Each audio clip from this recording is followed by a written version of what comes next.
Okay, so I'm just going to talk you through how we can improve the rendering of an assembly by applying materials and apply lighting. So you can see that I've sort of started off here with this assembly and we have some materials on there. What I prefer to do is I prefer to choose individual parts and edit them separately by opening up that part. So I'm just going to do a little update there, and I am just going to open up this part by right clicking, and then I have a couple of options here. I can actually edit the part here, or I can actually open it up. So I'm just going to edit this part. You can see how everything else has went into shadow, and then I'm going to start applying materials. So we'll go over to the appearances, and we have a few options within appearances. It will start off like so. Pull down menu, and I am going to go for organic. I'm going to go for wood, and I'm going to go for beach. I've got a few options of the style of beach. At the moment, it doesn't really matter. And I'm just going to double click, and it has covered everything in that beach material.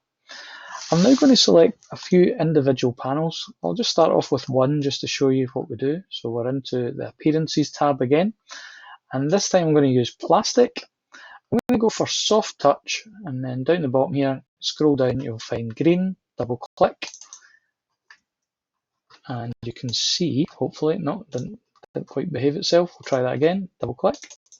There we go, it's applied that soft touch green to that panel. Now, if I was to go work my way around all these panels holding the shift key, so they're all selected at the same time, what I can then do is just double click on that soft touch green plastic, and I have now got my nicely rendered wheel. So I'm just going to come out of that now. I'm no longer editing that part, and you can see I've got something I'm quite happy with. But it's always, I would highly recommend, should I say, that you open up parts when you're applying materials. Now, the other thing I mentioned was that we can go in and we can apply lighting. So over on the left-hand side, we have the display manager. It shows you all those materials that I've been using. If I go along to this little tab here, what we can do is we can go into lights. And you can see we've got a bunch of lights already set. I'm going to right click. I'm going to add some of my own. So we have options with directional light and we have spotlight. So I'm just going to show you the spotlight just for this example here. Zoom out a little bit. You see at the moment the spotlight's facing straight on. I can just grab this and I can move it to come from different angles. So it's always worth kind of rotating as you go just to kind of find where you want it.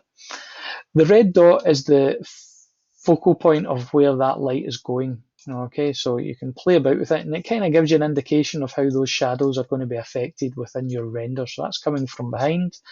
And again, you can just play about with it and see what you like and where you would like it to come from. All right. A couple other options, obviously, if you get in nice and close, just zoom out a minute. If we come in nice and close, you can see that it would focus the light on a specific point. Okay. You can also play about with the color, so we can change that color to red, which will apply a red lighting on there, etc., etc. You can see how you could possibly play about with that if you wanted to. We've got a couple other wee options in there. We can adjust the brightness and even the overall ambience that spreads across the rest of it. So that's a wee bit about lighting that you can add in there. And that's really as much as you need at the moment.